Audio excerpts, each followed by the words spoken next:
Bismillahirrahmanirrahim. Assalamualaikum warahmatullahi wabarakatuh. Perkenalkan, nama saya Robaid Usman dari CVEDID Infografika. Kebetulan rekanan yang mengerjakan master web di Kota Blitar. Oke, pertama kali saya akan menunjukkan fitur apa saja yang ada di website OPD yang kami kembangkan. Jadi ini nanti seragam seluruhnya. Semua OPD akan seperti ini jika memang berkenan.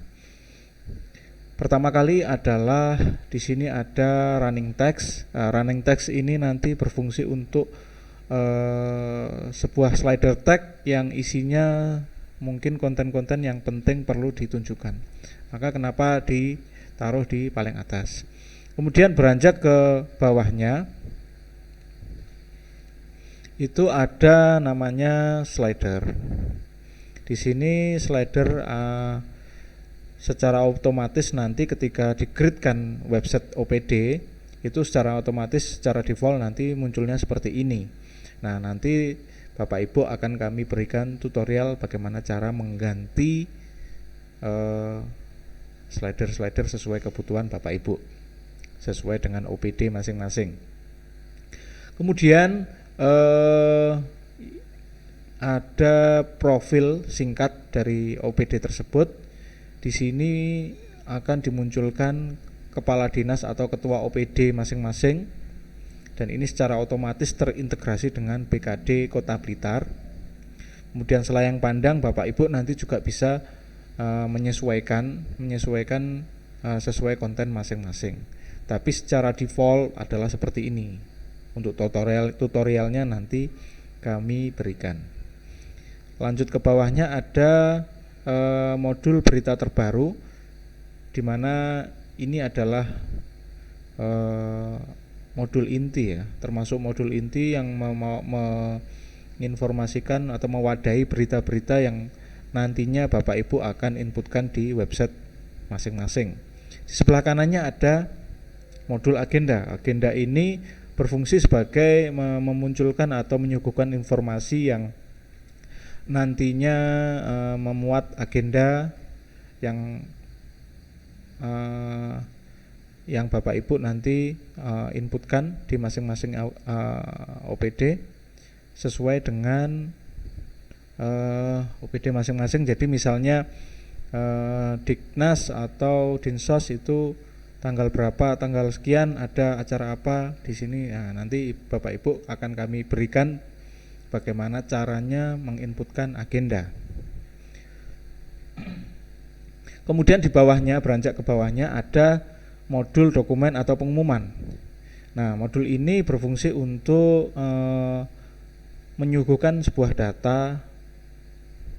Pertama bisa dokumen ini bisa berupa file yang di-download, bisa PDF atau doc atau PPT dan sebagainya. Kemudian bisa juga berupa pengumuman yang di dalamnya juga terdapat gambar. Jika diklik, ini nanti akan menuju ke sebuah halaman detail dari pengumuman atau dokumen tersebut. Nah, untuk tutorialnya langkah selanjutnya akan kami berikan. Kita beranjak ke bawahnya, yaitu adalah galeri kegiatan. Nah, galeri kegiatan ini berisikan nantinya jika Bapak Ibu sudah menginputkan adalah galeri dari masing-masing OPD, diinputkan melalui website. Jika di hover seperti ini muncul judulnya. Di bawahnya sini akan misalnya, jadi yang ditampil di halaman depan hanya 4. Misalnya di OPD Bapak Ibu sudah memiliki 100 lebih misalnya, itu nanti ketika diklik galeri lainnya itu menuju halaman ke semuanya OPD ya, semua foto-foto yang telah diupload masing-masing OPD. Baik, kita kembali ke beranda. Di bawahnya adalah link terkait. Ini juga sebuah modul di mana Bapak Ibu nantinya bisa menginputkan icon atau gambar ya, gambar banner. Kemudian ada linknya. Ini secara default ada 4 ini. Jadi misalnya masuk situs Kota Blitar atau visitblitar.com. Saya coba klik ya. Nah, ini langsung mengarah. Nanti Bapak Ibu bisa mengcustomnya sendiri, disesuaikan dengan kebutuhan Bapak Ibu. Jadi bisa menginputkan gambar sekaligus linknya. Oke, di bawahnya ini Bapak Ibu tidak menginputkan karena ini terintegrasi dengan blitarkota.go.id, dan ini juga agenda dari agenda kota. Kemudian di bawahnya ada polling. Kita scroll ke bawah lagi, ini Bapak Ibu juga tidak menginputkan karena ini adalah Instagram Pemkot Blitar. Jadi secara otomatis terload. Jadi misalnya admin Instagramnya Kota Blitar menginputkan apa, nanti secara otomatis masuk di sini. Mungkin itu. Kemudian ada profil. Kita kembali ke atas menu. Menu di sini ada beranda, kemudian berita. Berita ini hampir sama dengan ini, modul ini. Jadi ketika diklik masuk nanti muncul seperti ini.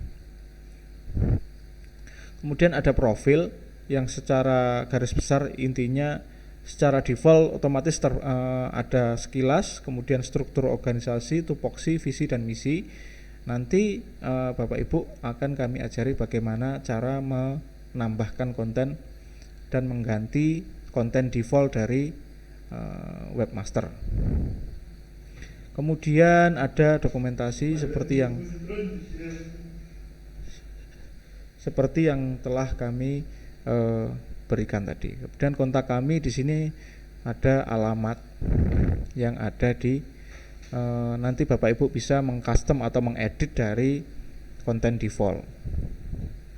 Mungkin seperti itu yang bisa kami sampaikan untuk gambaran fitur-fitur yang ada di master web Kota Blitar. Terima kasih.